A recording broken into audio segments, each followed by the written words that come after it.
जय श्री राधे, जय श्री कृष्ण। आप सभी भक्तों को शरद पूर्णिमा की हार्दिक शुभकामनाएं। आज की यह रात साधारण नहीं, यह वह रात्रि है जब स्वयं चंद्रमा अपनी 16 कलाओं से पूर्ण होकर धरती पर अमृत की वर्षा करता है।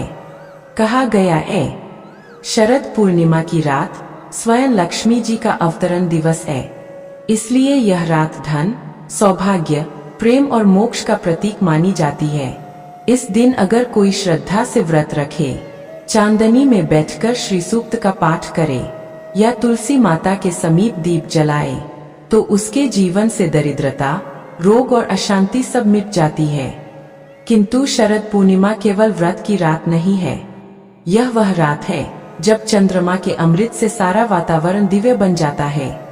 कहा जाता है, अगर इस रात को चांदी या मिट्टी के पात्र में खीर रख दी जाए और उसे पूर्णिमा की चांदनी में रखा जाए, तो उसमें अमृत के अंश उतर आते हैं। सुबह उस खीर को प्रसाद रूप में ग्रहण करने से रोग, तनाव और दुर्भाग्य सब नष्ट हो जाते हैं। अब सुनिए इस दिव्य तिथि से जुड़ी एक पवित्र कथा। बहुत समय पहले एक साहूकार था। उसकी 2 पुत्रियां थीं, बड़ी श्रद्धालु और छोटी कुछ लापरवाह। दोनों हर पूर्णिमा को व्रत रखती थी। बड़ी बेटी पूरे विधि विधान से करती, पर छोटी केवल दिखावे के लिए। समय बीता, दोनों के विवाह हुए।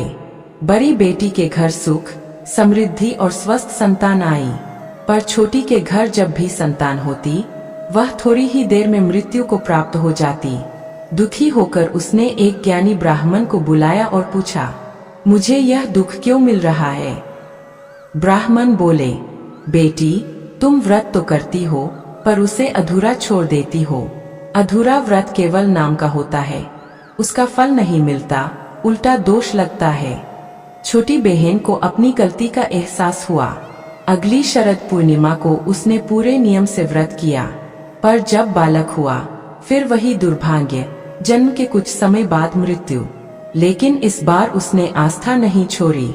उसने बालक को एक चौकी पर रखा, कपड़े से ढका और व्रत का नियम निभाती रही। उसी समय उसकी बड़ी बहन आई। छोटी बोली, दीदी, इस चौकी पर बैठ जाओ। जैसे ही बड़ी बहन बैठने लगी, उसका वस्त्र उस कपड़े को छू गया और तभी मृत बालक रोने लगा। बड़ी बहन आश्चर्य से बोली, क्या तू मेरा नाम कलंकित करना चाहती है? यह तो मर जाता अगर मैं बैठ जाती। छोटी बहन ने आंसू भरी आंखों से कहा, दीदी, यह तो पहले से ही मृत था, तेरे पुण्य व्रत के प्रभाव से जीवित हुआ है। उस दिन से दोनों बहनों ने मिलकर संकल्प लिया कि शरद पूर्णिमा का व्रत अधूरा नहीं छोड़ा जाएगा। जो इसे पूरे नियम से करेगा, उसके जीवन में धन, सौभाग्य और संतान सुख स्थायी रहेगा। तभी से यह व्रत शरद पूर्णिमा व्रत कहलाया।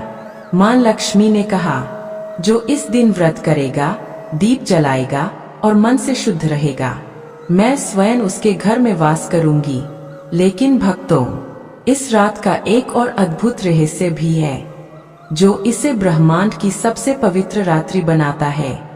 क्योंकि यही वह रात थी जब वृंदावन की भूमि पर श्री कृष्ण ने गोपियों संग महारास रचाया था।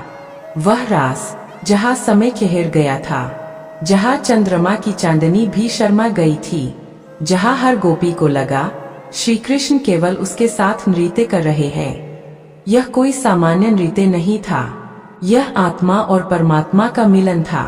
श्री कृष्ण स्वयं आनंद स्वरूप बनकर हर हृदय में समा गए और उसी क्षण सृष्टि ने पहली बार भक्ति के सर्वोच्च रूप रास लीला को देखा। कहा जाता है, जो भक्त शरद पूर्णिमा की रात भक्तिभाव से ध्यान करता है, वह अपने भीतर उस दिव्यता की अनुभूति कर सकता है जो गोपियों को उस रात हुई थी। इसलिए इस रात्रि को कोजागरी पूर्णिमा भी कहते हैं। मतलब, कौन जाग रहा है?